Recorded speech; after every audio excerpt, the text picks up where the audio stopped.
If you're watching this video, you probably obtained an MRI of your shoulder and been told that you have a rotator cuff tear.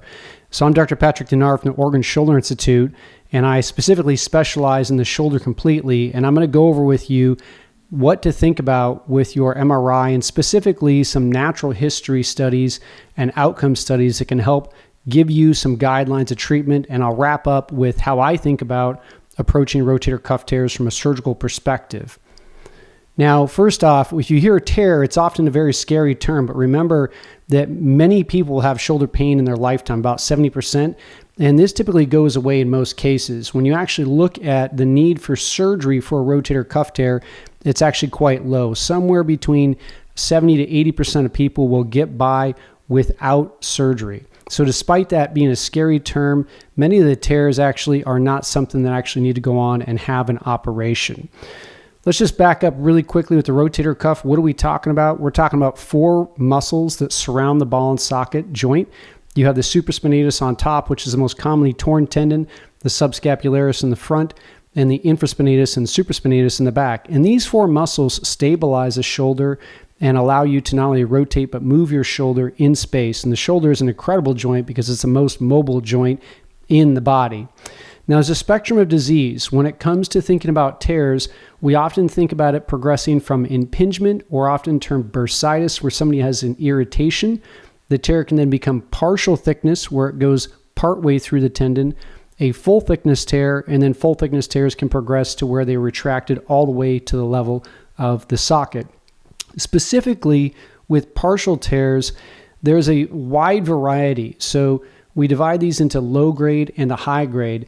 If your MRI says you have a low-grade tear, that is likely not a problem. It's typically the high-grade tears or the full-thickness tears that actually need to be considered for surgery or therapy in those cases. So what does a partial tear look like on an MRI? Well, on the left, you see what would be considered low-grade partial tearing. There's just a little bit of white signal in the tendon here, whereas on the right, there is about 50% of the tendon footprint. The tendon on this image, typically being black, has a white signal, and that signal shows that there is partial tearing that is high grade in this case. In this particular case, this is what's called an interstitial tear. It means that it's between the layers. Sometimes it's called an articular-sided tear if it's on the undersurface, or a bursal-sided tear if it's on the top of the rotator cuff. Now, if you have a full thickness rotator cuff tear, there's complete disruption of at least one spot where the tendon is pulled off of the bone. On the left, you see an example of a small, full thickness rotator cuff tear. And on the right, you see an example of a massive rotator cuff tear where the tendon is retracted all the way to the level of the socket. Rotator cuff tears are really common. They increase with age. Everybody wants to know, how did I do this? And the biggest factor really is age and then genetics. If you look at the incidence, that is how many people have a rotator cuff tear. Approximately 50% of people at age 65 have a rotator cuff tear, and that grows to an even higher amount when people get into their 70s or 80s.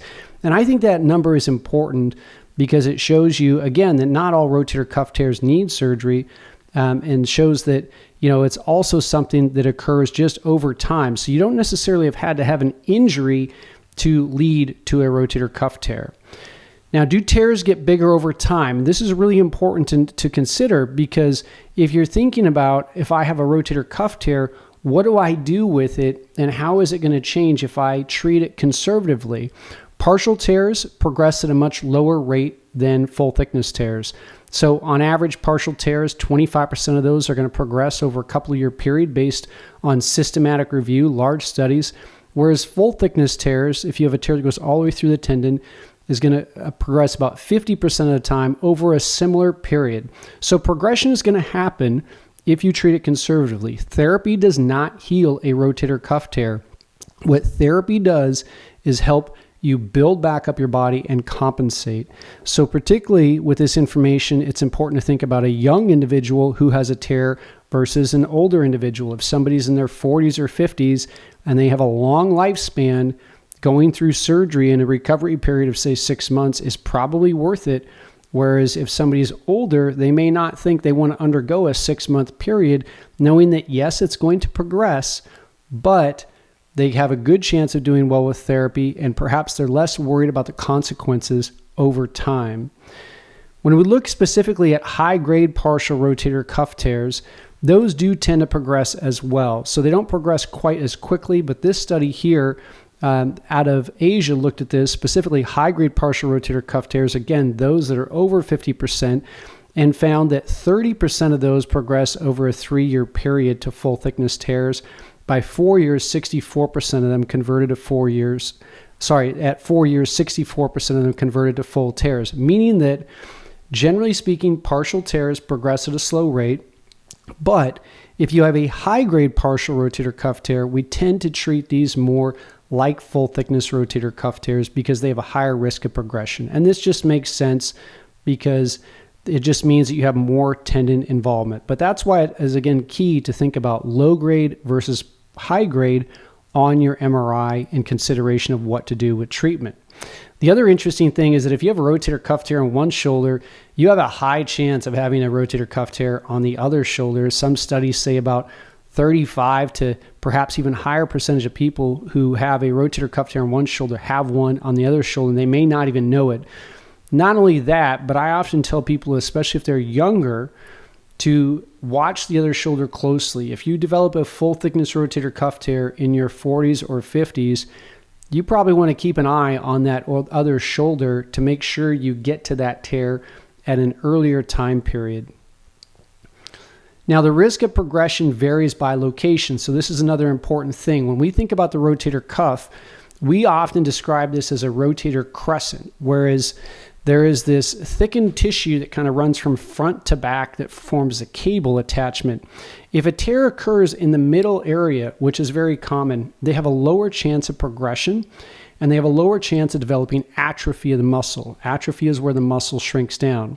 And as you can see in the graph on the right, if you're closer to the biceps tendon, which means the anterior cable or front of the shoulder, those have a higher chance of progressing. So when I see somebody who has a tear at the anterior cable, the front of the shoulder, right at that important attachment, I tell them that they have a higher risk of progressing the tear and developing atrophy. And that is really key because atrophy is not thought to be reversible. Unfortunately, once you develop it, it continues to progress, and it also impacts the chance that the rotator cuff tear will heal. So let's talk about rotator cuff repairs. This is a very common procedure. I mean, several 100,000 are done across the U.S. annually, and it's increasing in incidence as our population stays more active. So some information that's useful to think about treating tears conservatively or with surgical treatment comes from this study here. This is the MOON trial. This is a very well-known trial in the shoulder community. They examined 452 patients.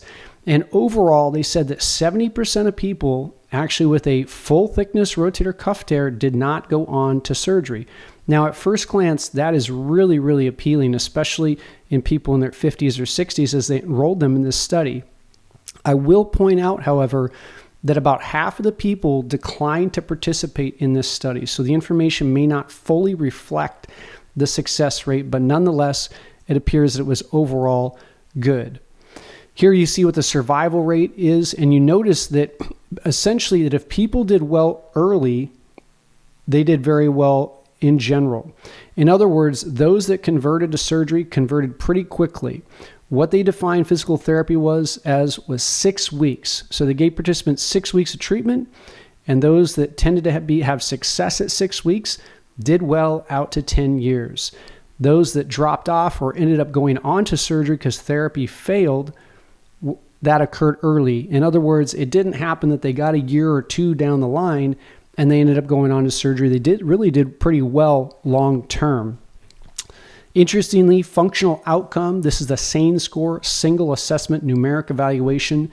This is a scale that's 0 to 100. So anything above 80 in the 90 range is a good score. And you can see over time that people did maintain their function in this study. So this study really says that therapy can be successful in most cases, and that period of time is typically 6 weeks. After that, people are going to do well, or they're not going to do well and often go on to surgery. This is perhaps a better study. This is a randomized controlled trial of non-operative treatment compared to surgery for full-thickness rotator cuff tears. This study was performed in Norway. So 103 patients were randomized to surgery or non-operative treatment. And you can see that, again, there was some crossover from non-operative treatment to surgical treatment. Overall, when they looked short-term, there was no difference in outcomes.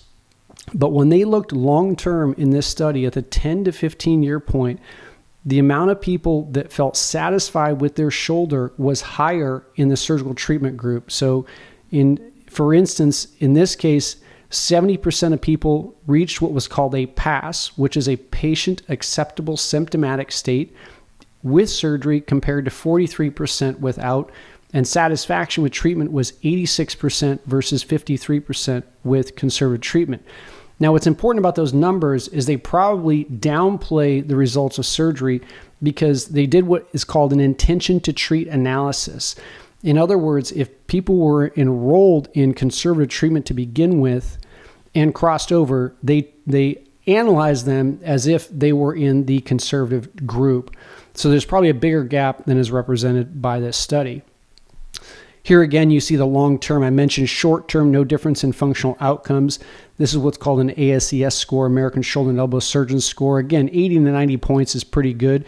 And you can see in the dashed line that the physical therapy group did pretty well, but the repair group did better. And that's because those tears are having a chance of healing with surgery, whereas the tears in the conservatively managed group are getting larger over time, as they showed in their table, where the tears that were treated conservatively gradually progressed in size over time, and we discussed that earlier.